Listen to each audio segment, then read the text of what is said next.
Agapay Medical Assistance naman tayo, District 5. Of course, natatapos lang ng 1, 2, 3, 4. And abang sa mga taga-distrito sa East. Kayo na next, bababaan ni Mayor Isko Moreno. And pakita ko lang rin po sa inyo, ito may binibigay din pong bigas. At tanong tayo, Nay, kamusta, Nay? Ano pong masasabi niyo sa magandang programa ni Mayor Isko Moreno na Agapay Medical Assistance po? Masaya, mabuti, marami siyang natutulungan. Meron pa po ba kayong mensahe sa ating buting Yorme? Salamat, Yorme.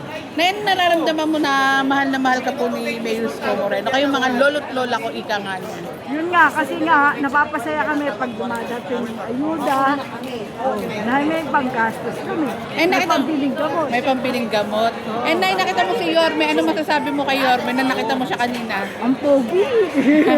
Ang pogi. Ang pogi na, mabait pa, no, Nay? The best mayor po ba? Oh, the best. The best mayor. Wala pong gamot. Thank you, Nanay. The best mayor. Salamat po.